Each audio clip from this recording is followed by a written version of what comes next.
Salut à toute la communauté de rivalité espagnole. La défense du Real Madrid continue d'inquiéter, notamment sur le flanc droit.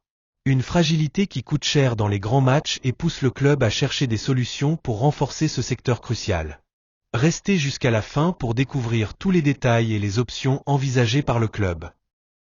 Avant de commencer, si c'est ta première fois ici, pense à t'abonner, à aimer et à partager la vidéo pour ne rien rater des dernières infos sur le Real Madrid et le FC Barcelone. Active la cloche pour être le premier informé à chaque nouvelle publication. Bienvenue sur la chaîne. La saison 2024 à 2025 s'annonce comme un véritable défi pour Carlo Ancelotti et son Real Madrid. Si l'arrivée tant attendue de Kylian Mbappé a apporté un renouveau en attaque, les lacunes défensives de l'équipe, exacerbées par plusieurs blessures, posent question. En particulier, l'absence prolongée de Dani Carvajal, pilier du flanc droit, met en lumière une gestion problématique à ce poste. Les matchs récents, notamment contre le Barça et l'AC Milan, ont montré une équipe vulnérable, à la recherche de stabilité et de solutions viables. Carlo Ancelotti peine encore à trouver son équilibre cette saison.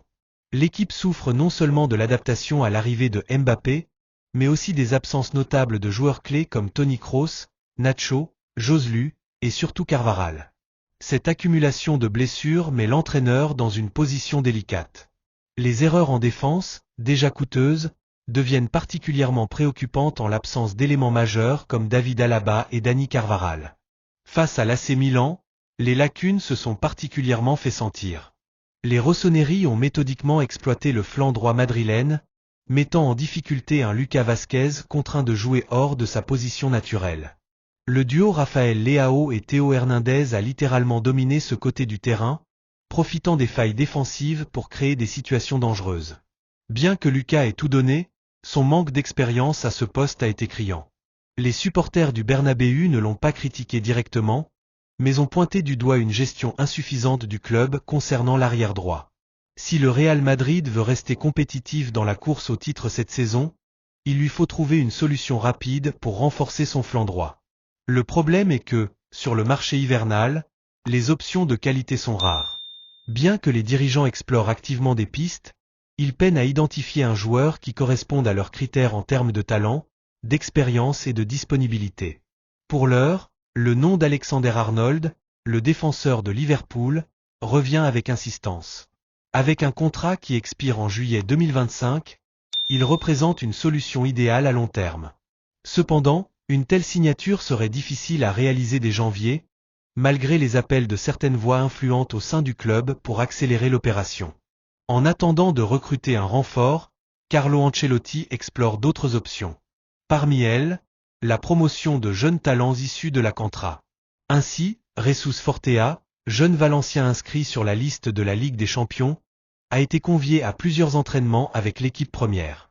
Cependant, il n'a pas encore été convoqué pour un match officiel, et n'a même pas débuté avec la Castilla, ce qui laisse planer des doutes sur sa capacité à assumer un rôle aussi exigeant à ce stade de sa carrière.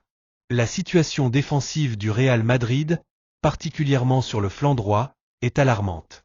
Si les blessures et les absences expliquent en partie les failles observées, la gestion à long terme du poste d'arrière droit par les dirigeants du club soulève des questions. L'hiver s'annonce comme une période décisive. Trouver un renfort sur le marché ou continuer à bricoler avec les solutions internes. Pour espérer concourir sérieusement pour les titres cette saison, le Real Madrid doit impérativement régler ce problème. Les semaines à venir seront déterminantes pour voir si Carlo Ancelotti et ses hommes parviennent à trouver un équilibre ou s'ils continueront à souffrir face à des adversaires de haut niveau. Si tu as aimé cette vidéo, n'hésite pas à laisser un like et à t'abonner pour rester informé des dernières actus sur les deux rivaux espagnols. Merci pour ton soutien.